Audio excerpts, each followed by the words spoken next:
Eu morava num pequeno estúdio em Chicago quando terminei a faculdade. Não era chique, apenas um quarto individual no último andar de um prédio de 3 andares. Escolhi-o porque o aluguel era barato e era perto do trabalho. E, como um jovem de 23 anos com empréstimos estudantis e sem poupança, eu não tinha o luxo de ser exigente. O apartamento era limpo, funcional e, o mais importante, meu.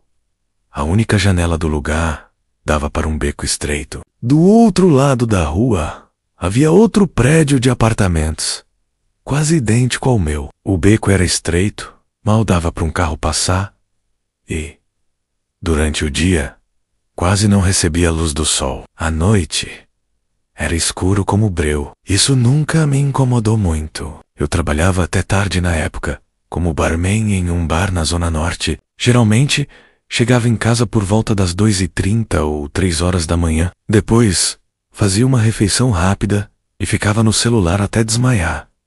Uma noite, depois de um mês morando lá, notei algo estranho. Eu tinha acabado de entrar. Tirei os sapatos e acendi a luz do teto quando pensei ter visto algo se mover na janela do outro lado do beco. Apenas um piscar de olhos, uma cortina se contraindo talvez. Fiquei paralisado por um segundo, mas quando olhei novamente, não havia nada. A janela estava escura e parada dei do ombros. Talvez eu tenha assustado alguém. Ou talvez tenha sido apenas uma corrente de ar. Na noite seguinte, aconteceu de novo. Assim que acendi as luzes, vi a cortina se mover naquela mesma janela. Desta vez, tive certeza de que vi uma mão puxando a cortina para trás, um pouco antes de deixá-la cair. Eu não conseguia ver a pessoa atrás dela. As luzes do outro apartamento estavam apagadas. Era apenas um vestígio de movimento em um vazio negro. Mas a razão pela qual isso realmente chamou minha atenção foi porque eu nunca tinha visto as luzes acesas naquele apartamento. Sempre presumi que ninguém morava lá. Naquela noite, não dormi bem. Fiquei pensando naquele sótão e na mão.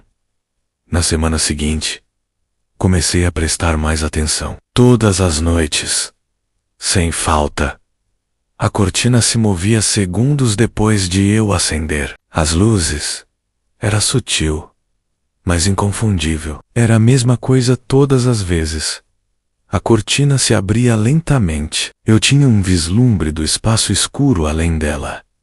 E então, a cortina se fechava novamente. Comecei a testá-la. Algumas noites eu deixava as luzes apagadas e sentava em silêncio perto da janela. Quando fazia isso, nada acontecia. Mas no momento em que eu as acendia, mesmo a luz fraca perto do meu sofá, a cortina, do outro lado do beco se movia. Alguém estava me observando. Era óbvio. Tentei racionalizar, como se alguém simplesmente gostasse de olhar pela janela à noite. Mas isso não explicava o horário. Não explicava como sempre coincidia com a minha chegada. Era uma coincidência grande demais. Perguntei ao meu senhorio sobre o apartamento do outro lado do beco.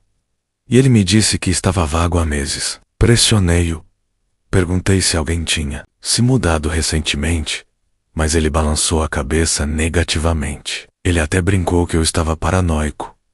Pensei em chamar a polícia, mas no fim das contas não fiz isso porque achei que denunciar alguém possivelmente me olhando pela janela de um apartamento vazio soaria ridículo. Não havia crime nem provas. Apenas uma sensação que piorava a cada noite. Então, uma noite, tudo piorou quando cheguei em casa mais tarde do que o normal. Por volta das 4 horas, o bar tinha um evento privado e a limpeza demorou muito. Então, eu estava exausto e sem conseguir pensar com clareza. Quando cheguei à minha porta, notei algo preso no batente. A princípio pensei que fosse correspondência indesejada ou um panfleto, mas quando o puxei, percebi que era um bilhete amassado.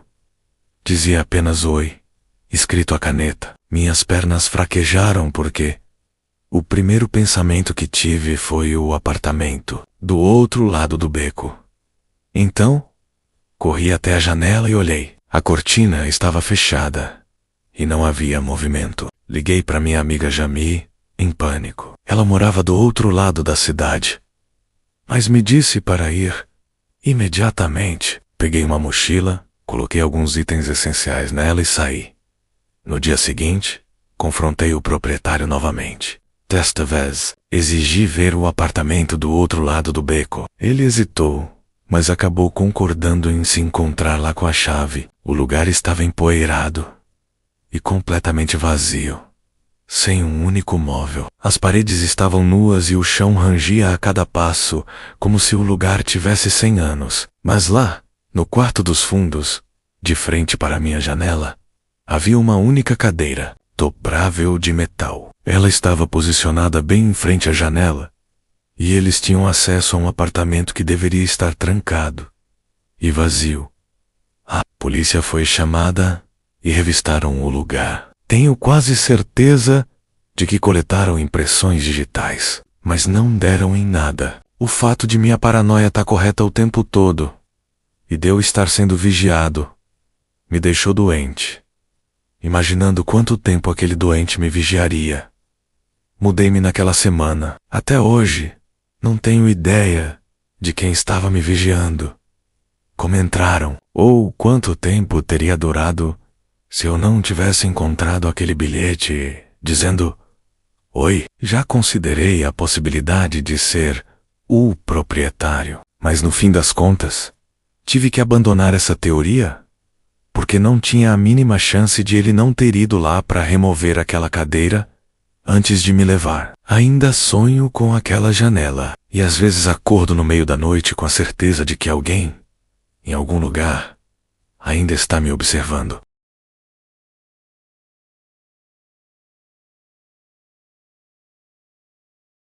Quando eu tinha 12 anos, minha família se mudou para uma área rural no Oregon, a quilômetros da cidade mais próxima. Morávamos em um grande pedaço de terra cercado por uma densa floresta de pinheiros. Era tranquilo, silencioso e completamente isolante. A casa em si foi construída na década de 1940.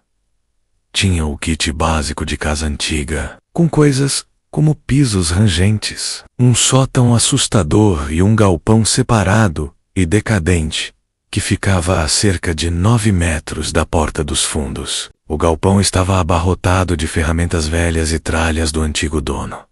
Meu pai sempre quis limpá-lo, mas nunca o fez. Na maior parte do tempo nos mantivemos longe dele. Lembro-me da primeira vez que notei algo estranho. Era uma noite de semana. Perto da meia-noite, eu estava acordado lendo com a lanterna sob o cobertor, quando ouvi nosso cachorro Max latindo incontrolavelmente. Max era um Golden Retriever, super amigável, mas alerta. Quando ele latia daquele jeito, significava que algo estava errado. Saí da cama e espiei pela janela. Ele estava de frente para o galpão, latindo na escuridão. A luz do sensor de movimento perto da porta dos fundos estava acesa, projetando longas sombras no gramado. Eu não conseguia ver ninguém, mas Max não parava. Não fui lá. Apenas observei por um tempo até que ele se acalmasse. Então, fui embora.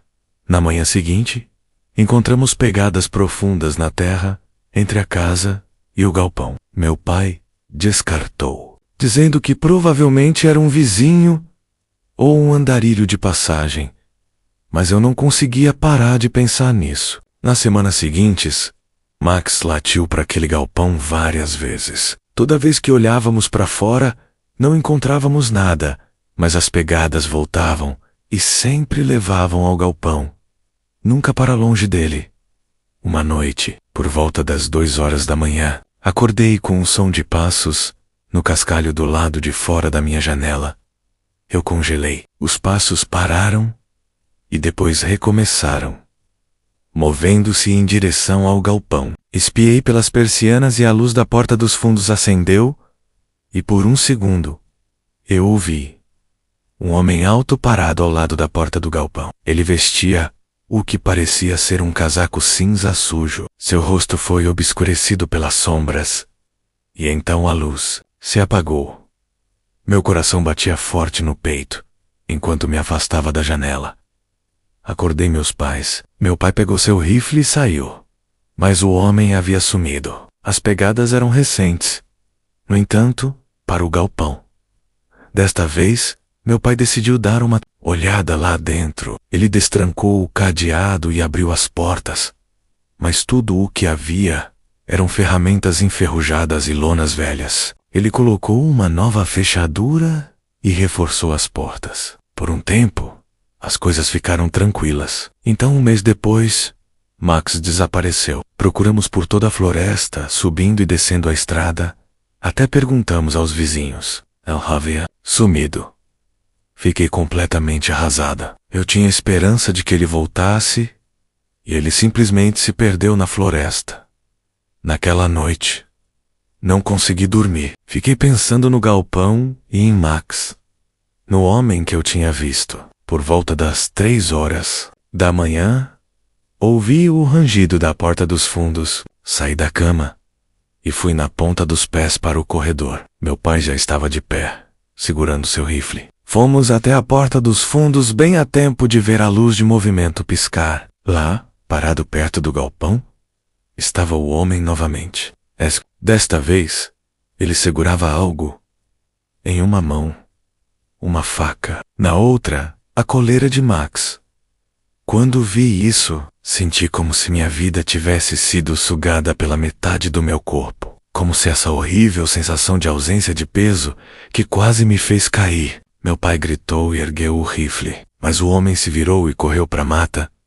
Chamamos a polícia e eles revistaram a área, mas não encontraram nenhum vestígio dele. O que encontraram dentro do galpão me deixou enjoado. O chão havia sido limpo. Na terra, alguém havia esculpido símbolos, imagens rudimentares e perturbadoras. No canto, havia uma pilha de ossos. Ossos de animais? Com sorte, piorou. Atrás de um painel falso na parede do galpão, os policiais encontraram uma mochila cheia de itens que não eram nossos. Carteiras, relógios e algumas peças de roupa usadas. Coisas que deviam ter pertencido a alguém. De várias pessoas. A coisa mais estranha era um caderno. Páginas e páginas de símbolos estranhos. Divagações incoerentes. Caligrafia irregular e desenhos grosseiros de casas, famílias e olhos. Acredito que era algum tipo de mensagem para nós, dizendo que ele estava nos observando como observa outras famílias. A polícia levou todos os itens encontrados. Naquela noite, enquanto fazíamos as malas para sair, olhei pela janela uma última vez para o galpão. A fita da polícia esvoaçava ao vento e tudo estava quieto. Mas logo além, talvez a 3 metros de distância, vi o rosto de uma pessoa, mas no momento em que pisquei, ele havia desaparecido. Gritei o nome do meu pai em pânico desesperado, berrando. Ele voltou. Meu pai invadiu o quarto e olhou pela janela, perguntando onde ele estava. Apontei direto para o galpão e vi que ele estava à esquerda, bem perto da floresta. Ele correu para pegar seu rifle novamente. E desta vez ele correu para fora e gritou como um louco, enquanto atirava para todos. Você não imagina a raiva e a frustração de ter que ser expulso da sua própria casa por uma pessoa louca e perigosa, que provavelmente matou seu cachorro. Meu pai estava extravasando sua frustração naquele momento. Eu sei que meu pai queria matar aquele homem. Nos mudamos dias depois para uma parte bem menos remota do Oregon.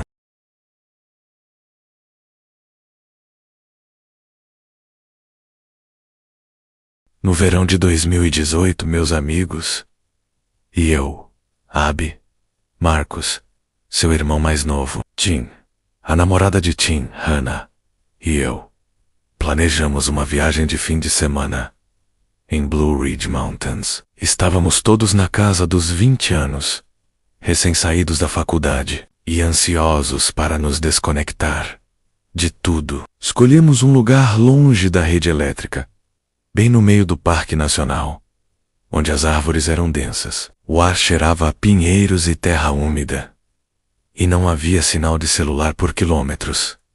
A primeira noite foi normal. Caminhamos com nossos equipamentos.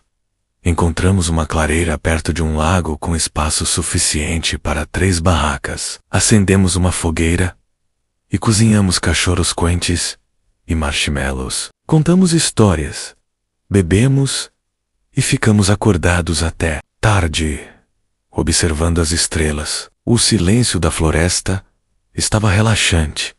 Só na segunda noite é que as coisas começaram a parecer estranhas. Por volta das 23 horas, ainda estávamos sentados ao redor da fogueira, rindo, quando Marcos de repente se enrijeceu e apontou para a floresta, perguntando se tínhamos visto aquilo também. Todos olhamos, mas não havia nada. Ele jurou ter visto movimento, uma figura se escondendo atrás de uma árvore, talvez a uns 28 ou 35 metros de distância. Tim descartou como se fosse um veado.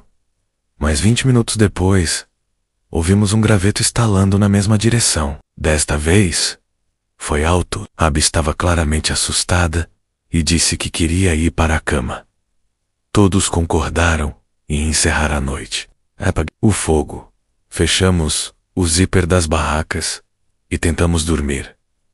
Naquela noite, acordei com algo que ainda me assombra. Uma respiração vinda de fora.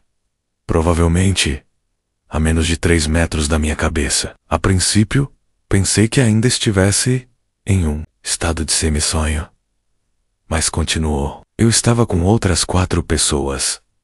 No entanto, talvez fosse uma delas indo lá fora fazer xixi, mas não ouvi o som de um riacho, apenas a respiração. A respiração também quase soava como uma pessoa mais velha, alguém que estava com falta de ar por fumar demais. Peguei minha lanterna, mas não ousei ligá-la. A respiração se movia de um lado para o outro da barraca. Então parou. Esperei sem dizer uma palavra, porque era a única coisa que eu podia fazer. Como a respiração parou repentinamente, senti um alívio por meu pensamento original, de que era um dos meus amigos urinando estar correto. Então, finalmente adormeci. De manhã, não disse nada. Abby também não. Mas quando nos encontramos para o café da manhã, Marcos tinha uma expressão preocupada, como se estivesse ansioso para nos contar algo. Ele disse que havia alguém do lado de fora da nossa barraca ontem à noite. Hannah assentiu e disse que também ouviu, notando que quem quer que fosse, andou pela barraca mais de uma vez, e que poderia ter sido mais de uma pessoa. Perguntei a todo o grupo se alguém se levantou para fazer xixi ontem à noite, e que talvez tenha sido isso que ouvimos. Tim respondeu que fez xixi, mas que achou ter visto uma figura agachada perto da fogueira. Por volta das 4 horas, vasculhamos a área e encontramos pegadas no chão, ao redor das 3 barracas, mas em um local onde a terra estava um pouco mais úmida, mais parecida com lama.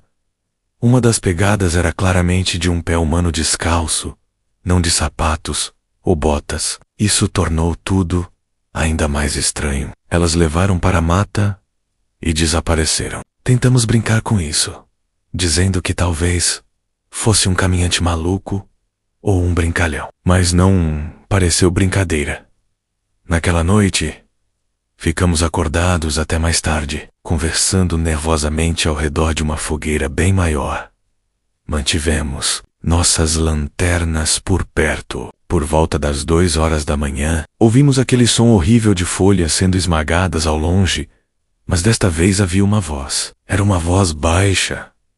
Baixa demais para entender, mas definitivamente humana. Marcos acendeu sua lanterna e por uma fracal de segundo, vimos quem era. Era um homem completamente nu, agachado, atrás de uma das árvores próximas. Ele voltou para as árvores como um animal que acabou de ser exposto. Todos nós estávamos completamente abalados. Estávamos com muito medo, até de nos afastarmos para entrar em nossas barracas. Ficar do lado de fora, no campo aberto com nós 5 juntos, parecia mais seguro. Hannah sugeriu que fizéssemos as malas e partíssemos, mas Marcos e eu dissemos que era uma péssima ideia. Desmontar o acampamento tão tarde e encontrar o caminho de volta para o carro não seria apenas extremamente difícil, mas também extremamente assustador. Preocupei-me que aquele homem estivesse atrás de nós, seguindo. Aquela noite foi a pior até agora. E talvez uma das piores noites da minha vida. Não consegui dormir um único segundo. Eu estava bem acordado. E talvez isso pudesse ter salvado a mim, ou aos meus pertences, no mínimo. No entanto, muitas horas se passaram antes que eu ouvisse o som distante de um galho quebrando, ou uma folha sendo esmagada. Eu disse em voz alta: "Por favor, que seja um veado." Baixinho. Alguns momentos de silêncio se passaram antes que uma voz vinda da floresta dissesse: "Estou vendo vocês." Não era nenhum dos meus amigos. Eu não sabia se algum dos meus amigos estava acordado. E também ouviu. Mas não ouvi nenhum deles reagir. Então acho que eu estava com muito medo de ser o único a reagir. O que aconteceu depois eu nunca teria esperado. No entanto, ouvi minha barraca se mexer levemente, o que me fez pular para cima e olhar para o zíper da barraca, que começou a descer lentamente. Comecei a gritar a plenos pulmões, fazendo meus amigos também gritarem. Quem quer que estivesse do outro lado da minha barraca fugiu. Presumo, mas não tenho certeza. Tudo o que sei é que todos nós gritamos uns com os outros para nos comunicarmos. Através das barracas, fechei o zíper completamente e não ouvi respiração ou passos novamente. Não consegui dormir. Observei o sol da manhã iluminar lentamente o lugar. Ao amanhecer, arrumamos tudo e partimos. Na caminhada de volta para o carro, a tensão não nos abandonou. No posto da guarda florestal, contamos tudo a eles. O guarda florestal ouviu atentamente e disse que tinham recebido relatos. Um homem, talvez mais de um, morando lá, alguns que roubam coisas, e outros disseram coisas piores. Não sei qual confusão pior. Não perguntamos. Rimos disso no carro, mas não parece estranho. Acho que nunca mais conseguiria acampar depois disso. Principalmente depois daquela coisa do zíper.